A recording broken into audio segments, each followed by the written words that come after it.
Video like जरूर कर लीजिए और ऐसे वीडियो लगातार फ्री में पाने के लिए चैनल को तुरंत सब्सक्राइब कर लीजिए और बेल आइकन को जरूर टैप कर लीजिए ताकि आगे भी सारे वीडियो आपको मिलते रहे। यूट्यूब में फॉलो करते हैं तो प्लीज ये वाला फ्री टेलीग्राम चैनल जरूर ज्वाइन कर लीजिएगा। सारे नोटिफिकेशन सारे अपडेट यहीं पे आते हैं, ध्यान रखिए।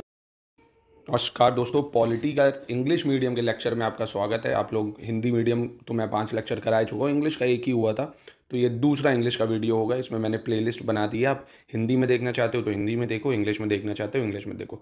नोट्स कैसे बनेंगे, कैसे शॉर्ट नोट्स बनेंगे एग्जाम के लिए, प्रीलिम्स हो या मेंस, ये सब भी मैं बताऊंगा आपको। तो चलिए शुरू करते हैं। आज देखेंगे crown rule, government of India act 1858 से गवर्नमेंट ऑफ इंडिया एक्ट 1947 यानी इंडिपेंडेंस ऑफ इंडिया एक्ट 1947 तक चलेंगे। तो सबसे पहला जो एक्ट है वो है गवर्नमेंट ऑफ इंडिया एक्ट 1858। अब आपको पता है जब रिवॉल्ट हुआ 1857 में, तो कंपनी में जितनी कमियां थी, अब क्राउन ने देखा यार अब कंपनी नहीं यार एडमिनिस्टर कर पाएगी, काफ़ी चीज़ें बदलनी पड़ेंगी, तो क्राउन डायरेक्ट अब खुद ही आ गया रूल करने। कंपनी का सारा काम धाम खत्म हो गया, क्राउन ने टुक ओवर कर लिया भारत का शासन को। ठीक है, due to the sepoy mutiny is also known as first independence या फर्स्ट फ्रीडम स्ट्रगल, पता होगा आपको ये। ठीक है, इससे पहले India hands for the power of Indian government territories revenue transfer to British crown. In short कहें तो सारी पावर चली गई कहाँ, ब्रिटिश क्राउन के पास में। Queen Victoria who was the monarch of Britain also become the sovereign of Britain territory. मतलब sovereign of British territory मतलब अब जो क्वीन विक्टोरिया डिसीजन लेगी वो ही माना जाएगा, वही सब डिसीजन लेगी भारत के प्रति। ठीक है, with the title empress of India लिया उसने। ठीक है, पीएम कौन था उस time, Benjamin Disraeli was oppose to the crown. देखो जो पीएम थे बेंजामिन डिज़रायली, वो अपोज कर दे कि डायरेक्ट रूल मत करो, वो तो कंपनी को ही करने दो, हमें मतलब नहीं उससे, पर फिर भी क्राउन ने उसको टुक ओवर करा। और जो डॉक्ट्राइन ऑफ लैप्स चल रहा था ना, अनेक्स करने की लोगों की, जो जैसे राजा का लीगल बेटा नहीं होता था कोई, जैसे झांसी की रानी वाला यही इशू था, तो उसकी जगह ये लोग ले लेते थे, उसका राज्य ये लोग ले लेते थे। सबसे पहला कौन आया था इसके अंदर में, 17 1848 में। ठीक है, लॉर्ड डलहौजी ने चलाया था डॉक्ट्राइन ऑफ लैप्स, ये तो हिस्ट्री में पढ़ा होगा आपने। मेन कहानी गवर्नमेंट ऑफ इंडिया की यहाँ से शुरू होती है कि जो भारत का गवर्नर जनरल होता है, अब वो पद हटा के वॉयसरॉय बन जाता है, वॉयसरॉय ऑफ इंडिया। और पहला वॉयसरॉय बनता है लॉर्ड कैनिंग। कौन बनता है, लॉर्ड कैनिंग बनता है। तो क्या है, government of India act 1858, the post of governor general of India was change to the viceroy of India and first viceroy कौन बनता है, लॉर्ड कैनिंग बनता है। कौन बनता है, लॉर्ड कैनिंग। दूसरी इंपॉर्टेंट चीज़, एक नई ऑफिस बनाई जाती है, secretary of state for India. क्या बनता है, secretary of state for India. ये जो होता है ये ब्रिटिश पार्लियामेंट का ही मेंबर होता है और ब्रिटिश पार्लियामेंट के लिए ही रिस्पॉन्सिबल होता है। यानी ये जो सेक्रेटरी है स्टेट का, was a member of British cabinet and was responsible ultimately to British parliament. पहला सेक्रेटरी ऑफ स्टेट इंडिया का कौन होता है, लॉर्ड स्टैनली। कौन होता है, लॉर्ड स्टैनली। ठीक है, तीसरी इंपॉर्टेंट चीज़, इसने जो बोर्ड ऑफ कंट्रोल और कोर्ट ऑफ डायरेक्टर चल रहे थे ना, जो बोर्ड ऑफ भैया court of director regulating act में आया था, बोर्ड ऑफ कंट्रोल आया था पिट्स इंडिया एक्ट में, ये डबल गवर्नमेंट सिस्टम को खत्म कर दिया इसने। It ended the system of double government, यानी board of control court of director को खत्म कर दिया। और वॉयसरॉय मतलब सेक्रेटरी ऑफ स्टेट को असिस्ट करने के लिए 15 मेंबर की एग्जीक्यूटिव काउंसिल बनाई to assist security council of state of India. और ये एक एडवाइजरी बॉडी थी, मतलब सिर्फ एडवाइस करेगी किसको, सेक्रेटरी ऑफ स्टेट को। कितने मेंबर की बॉडी थी, 15 मेंबर की बॉडी थी। ठीक है, याद रखिएगा। और इस पर सेक्रेटरी ऑफ स्टेट जो है, इस पर भी मुकदमा चलाया जा सकता है अगर ये किसी तरह का करप्शन करता, और ये भी किसी पे मुकदमा चला सकता था। ठीक है, तो स्टडी कह रहा हूँ, secretary of state in council as a body corporate capable of suing and being sued, मतलब किसी को ऊपर केस कर भी सकता है और इस पर भी केस हो सकता था। ठीक है, अब देखिए कैसे इसको छोटा करेंगे, ये मैं आपको दिखाता हूँ। देखिए ये देखिए, अब आपको नोट मेकिंग कैसे करनी, जैसे आपने लिखा गवर्नमेंट ऑफ इंडिया 1858, इसने क्या करा, गवर्नर जनरल ऑफ इंडिया को वॉयसरॉय ऑफ इंडिया बना दिया। पहला वॉयसरॉय कौन बना, लॉर्ड कैनिंग बना, ऐसे लिख लिया आपने। ठीक, दूसरा पॉइंट, इसने एबॉलिश कर दिया बोर्ड ऑफ कंट्रोल को और कोर्ट ऑफ डायरेक्टर को। ये बने कब थे भैया, बोर्ड कोर्ट ऑफ डायरेक्टर 1773 के रेगुलेटिंग एक्ट में बना था, board of control Pitt's India act में बना था। ठीक है, एक नया ऑफिस बनाया secretary of state for India के लिए।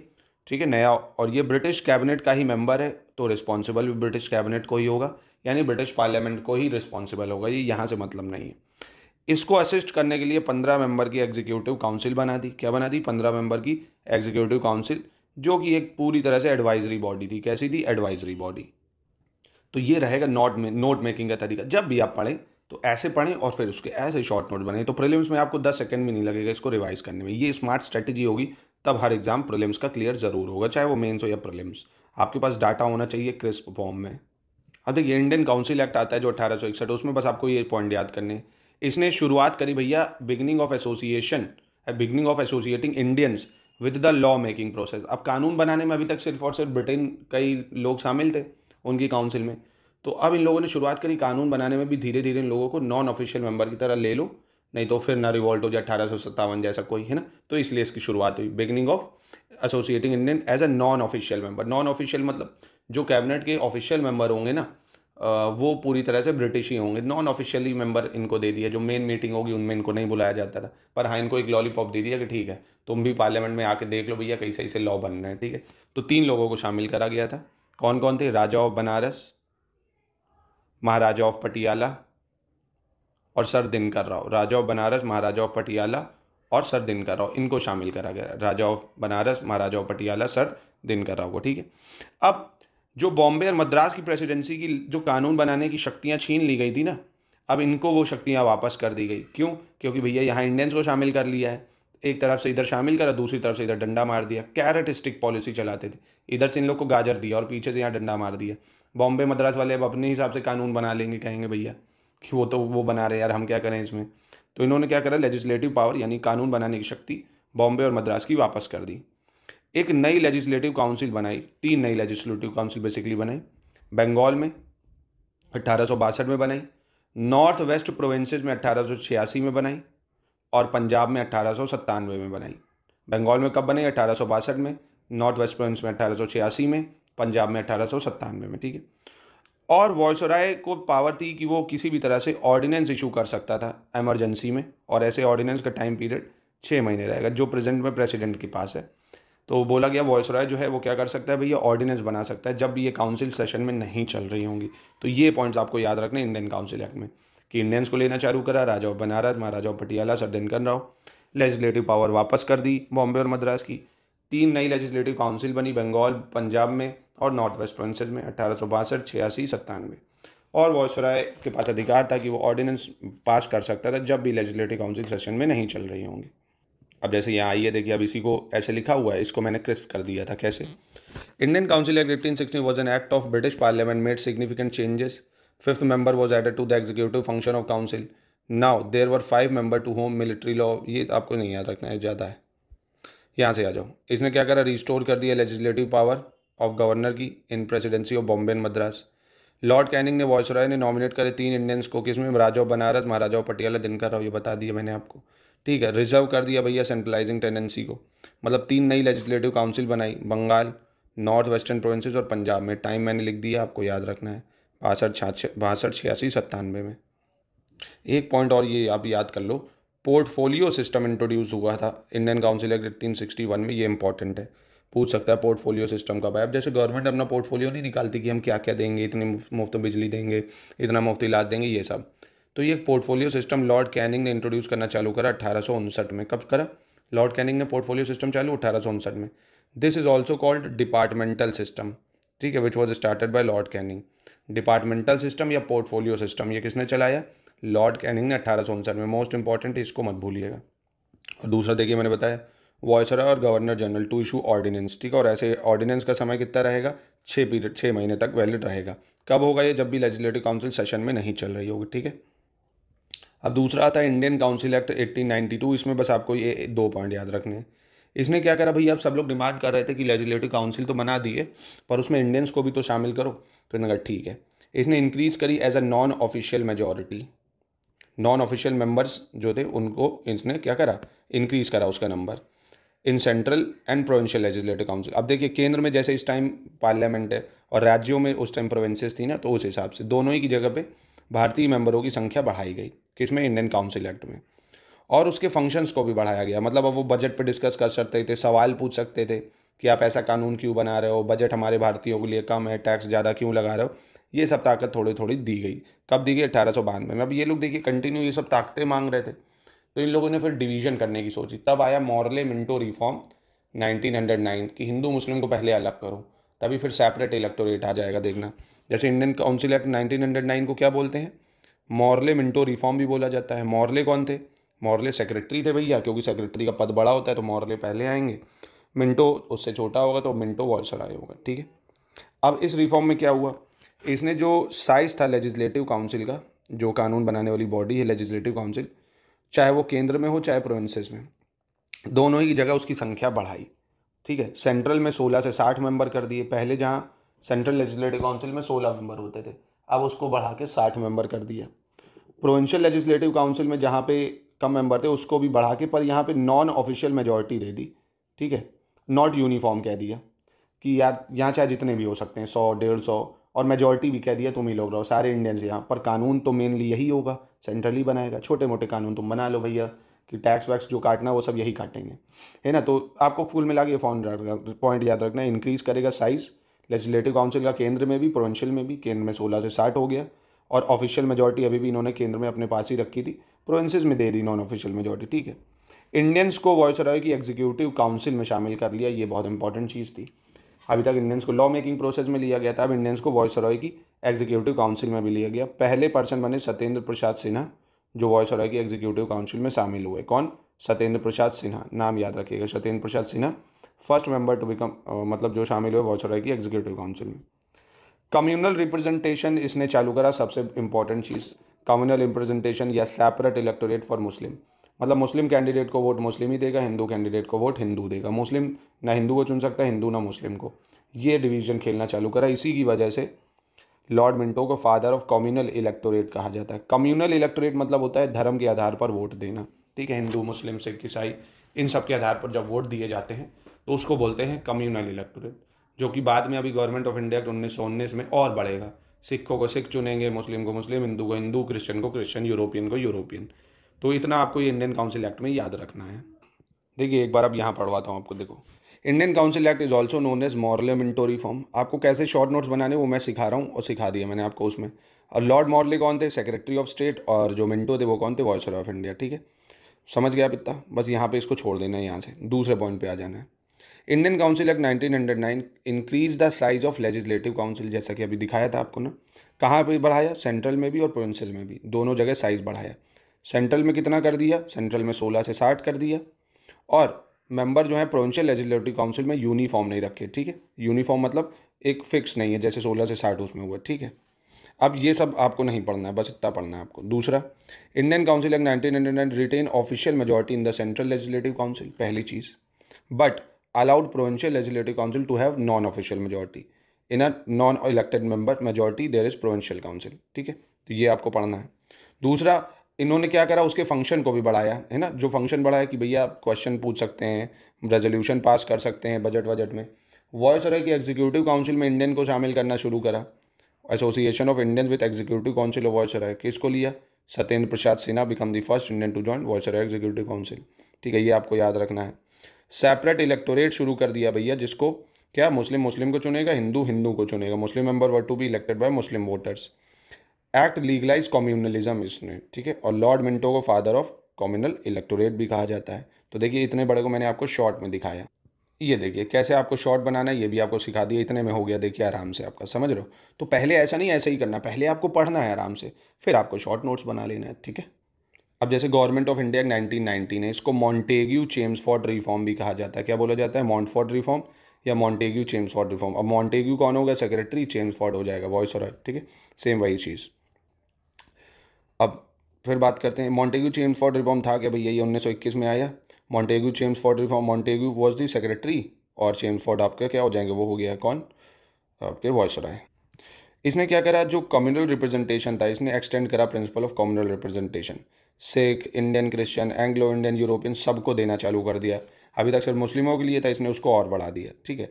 इसने लिमिटेड लोगों को वोट देना चालू करा। Granted limited member of people on the basis of property, tax और एजुकेशन। मतलब जो ज़्यादा पैसे वाले हैं, टैक्स ज़्यादा देते हैं, पढ़े लिखे लोग हैं, अब वो वोट कर सकते हैं। मतलब 10% लोगों को मोटा मोटा अधिकार दिया वोट देने का, सबको नहीं।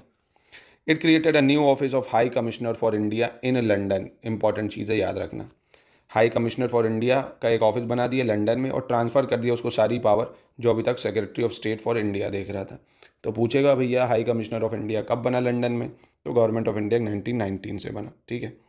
दूसरा, इसने एक सेंट्रल पब्लिक सर्विस कमीशन की स्थापना कर दी 1926 में। Establish central public service commission in 1926। किसके रिकमेंडेशन पे? ली कमीशन के रिकमेंडेशन पे, on the recommendation of Lee commission. किसके लिए है ये है भैया सिविल सर्विसेज के लिए, ठीक है। पब्लिक सर्विस कमीशन की स्थापना 1926 में कर दी by the recommendation of Lee commission.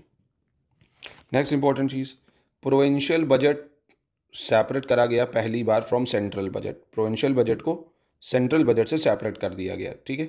और the term annual financial statement was use in constitution for the budget, ठीक है, जो कि आर्टिकल 112 में है ना। आर्टिकल 112 में बजट वर्ड कहीं भी मेंशन नहीं है, ये अभी आपको मैं पढ़ाऊंगा बजट में। सिर्फ क्या मेंशन है, एनुअल फाइनेंशियल स्टेटमेंट, ठीक है। तो आपको ये याद रख लेना है।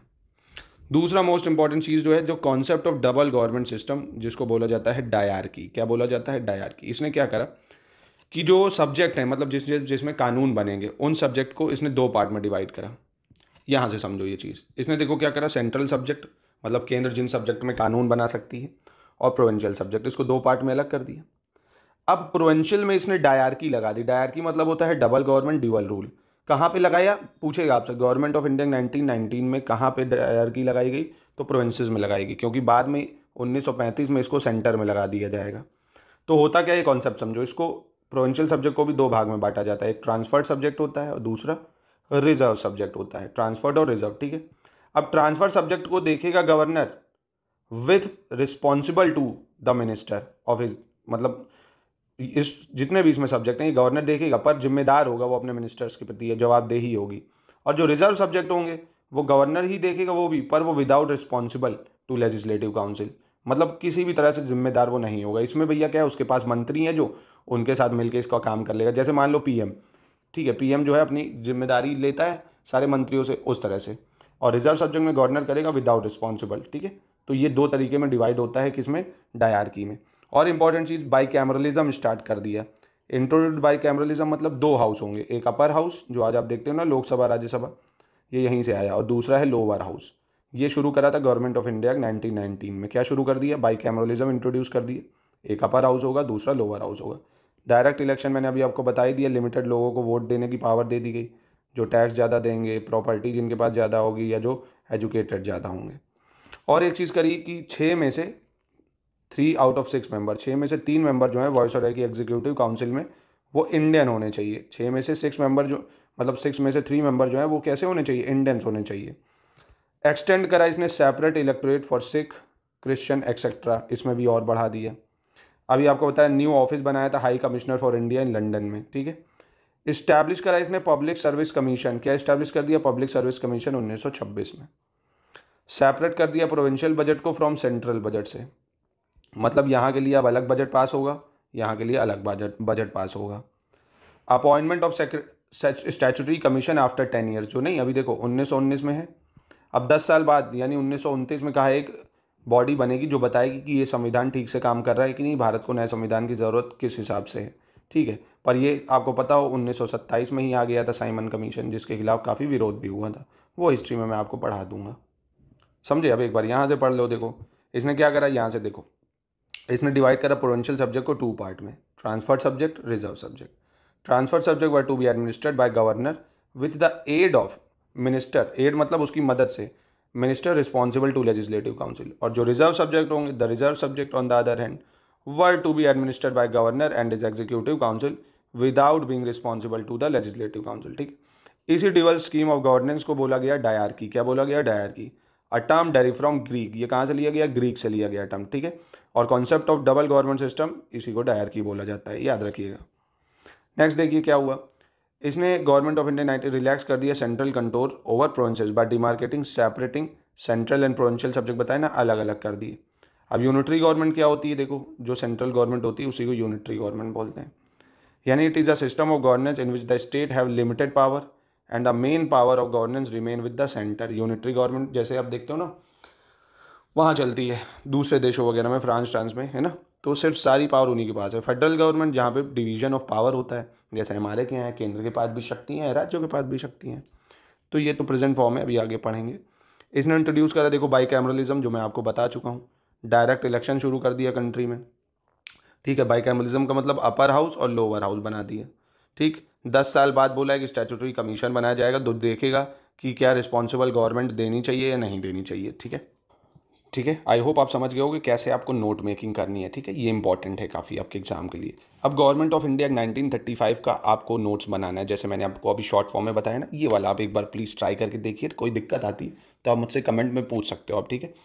चलिए, government of India 1935 was the longest act, पहली चीज़ ये सबसे बड़ा एक्ट है, सबसे बड़ा एक्ट था। It was divided into 2 separate act. एक गवर्नमेंट ऑफ इंडिया एक्ट 1935 में डिवाइड करा जिसमें 321 सेक्शन 14 पार्ट 10 शेड्यूल थे, अब से जो कितना बड़ा था। दूसरा कर दिया गवर्नमेंट ऑफ बर्मा एक्ट, क्योंकि बर्मा को अलग कर दिया गया भारत से, ठीक है। और the act was based on Simon's commission report recommendation of their second round table conference. तो आपको ये नहीं याद रखना, बस इतना याद रखो। The British parliament alone was given the authority, बस इतना याद रखो। अभी यहाँ आ जाओ। Government of India 1935 provided for the establishment of all India federation. ये इंपॉर्टेंट चीज़ है, क्या बनेगा?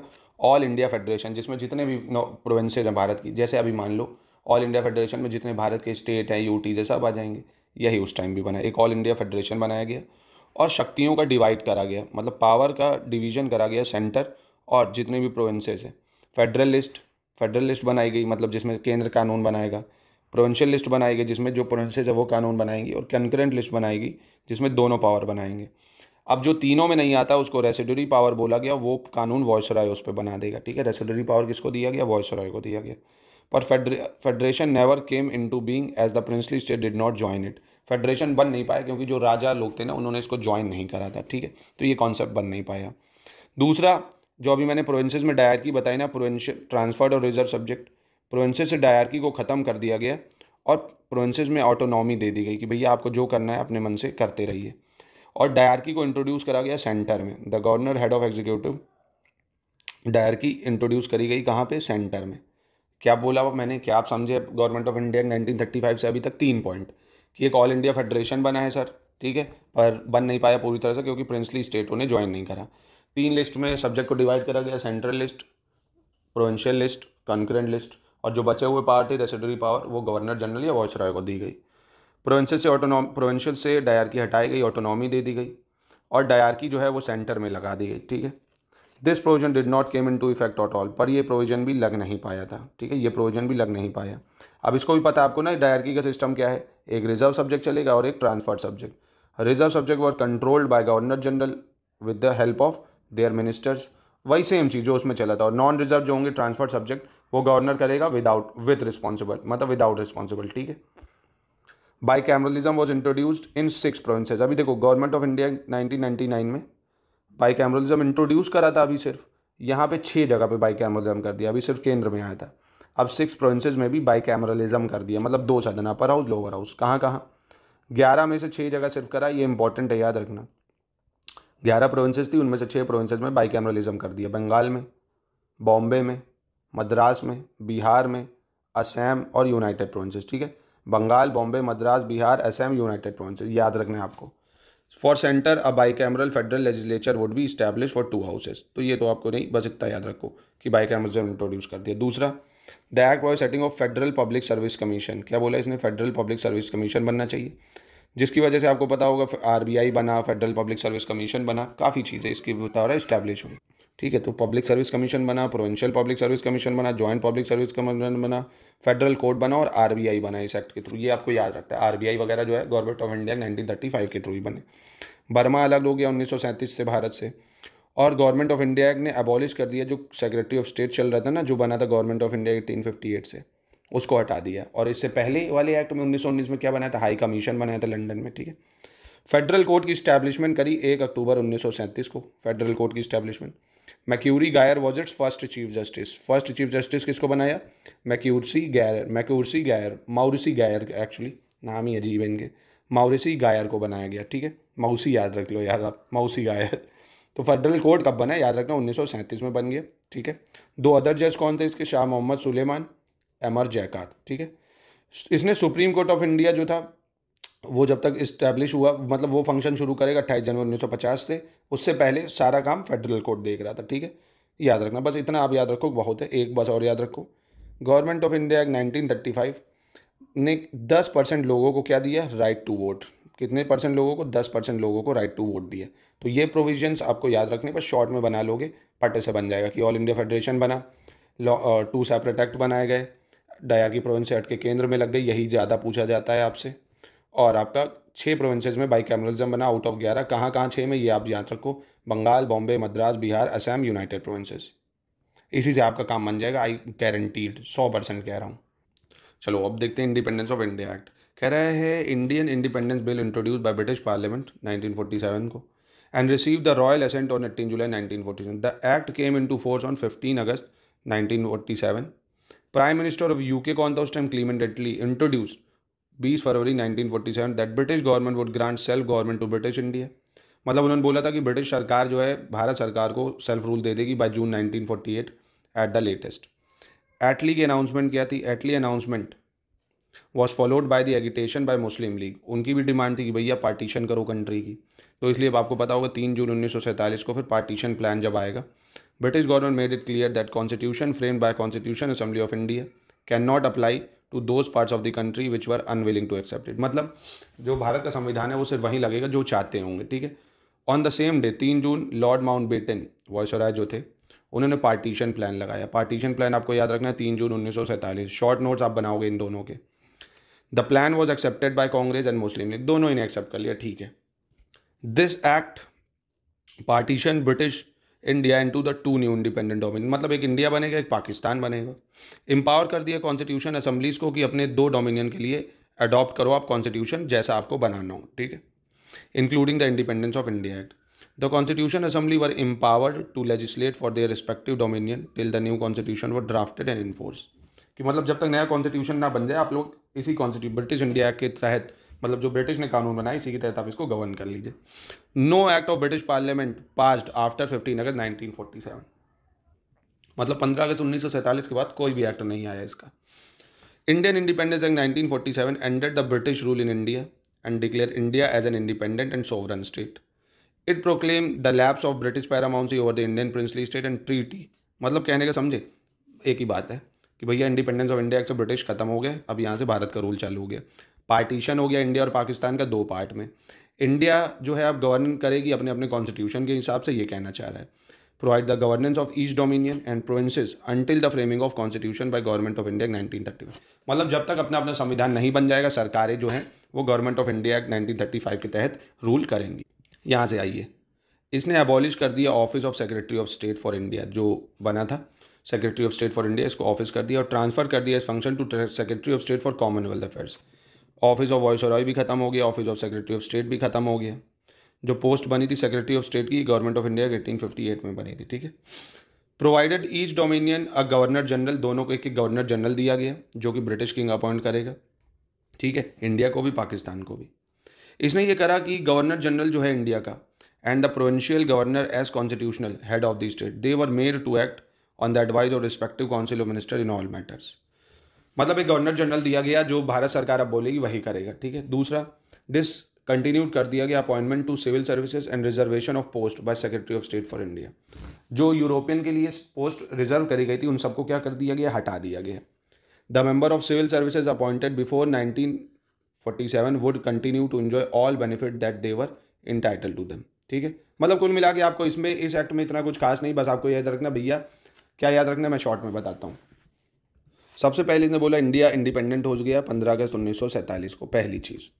दूसरा, इसने कहा कि इंडिया और पाकिस्तान 2 पार्ट में डिवाइड होंगे, पार्टीशन कर दिया. इंडिया वर्सेस पाकिस्तान कर दिया, 2 डोमिनियन बन जाएंगे. ठीक है. और उसमें जितने भी राजा हैं जो प्रोविंसेस वो चाहे तो इंडिया को ज्वाइन करे चाहे तो पाकिस्तान को ज्वाइन करे, पहली चीज़. तीसरा, इसने एबॉलिश कर दिया क्या? जो वायसरॉय की पोस्ट थी, वायसरॉय पोस्ट, उसको एबॉलिश कर दिया. सेक्रेटरी ऑफ स्टेट की पोस्ट को एबॉलिश कर दिया. कॉन्स्टिट्यूशन असेंबली को एम्पावर कर दिया कि अपने दोनों डोमिनियन के लिए अपना अपना कानून बनाइए. ठीक है. ये कॉन्स्टिट्यूशन असेंबली को एम्पावर करा गया. सिंपल सी चीज़. सेक्रेटरी ऑफ स्टेट जो था उसके ऑफिस को भी ख़त्म कर दिया गया. बस इतने से आपका काम चल जाएगा. इस एक्ट से सवाल ना आज तक आया है ना आता है. ठीक है. तो ये बस मैंने आपको एक ब्रीफ दे दिया. बाकी जो सवाल आपको मिलेगा वो मैं बता रहा हूँ किससे मिलता है. चार्टर एक्ट 1773 से मिलेगा. बिट्स इंडिया एक्ट 1784 से मिलता है. मॉरले मिंटो रिफॉर्म से बहुत एक्ट सवाल पूछा जाता है. चार्टर एक्ट 1813, चार्टर एक्ट 1853, इससे सवाल आता है. गवर्नमेंट ऑफ इंडिया 1919 से सवाल पूछता है. Government of India 1935. और इन दोनों से सिर्फ क्या सवाल पूछेगा कि केंद्र में कब डायर की लगी, प्रोविंसेस में कब डायर की लगी, डायर की होती क्या है स्टेटमेंट में. इसमें पूछता है 1 लाख रुपए एजुकेशन से दिए गए. इसमें पूछता है भैया कब सेक्रेटरी बना, कब वायसरॉय बना, गवर्नर जनरल कब बना. बस ये सब. तो इतना जितना 2 वीडियोज़ में मैंने कराया, अगर आपने इतना कर लिया, गारंटी से कह रहा हूँ इन चैप्टर से एक भी क्वेश्चन छूट जाए तो मुझे तो खैर मैं रखता नहीं हूँ, फिर भी मुड़वा दूंगा मैं. मतलब जो आप कहोगे वो हार जाऊँगा. बस इतना पढ़ लो, आराम से हो जाएगा. ठीक है. चलिए मिलते हैं नेक्स्ट वीडियो में, कल से देखेंगे कॉन्स्टिट्यूशन बनने की कहानी, मतलब मेकिंग ऑफ इंडियन कॉन्स्टिट्यूशन शुरू करें।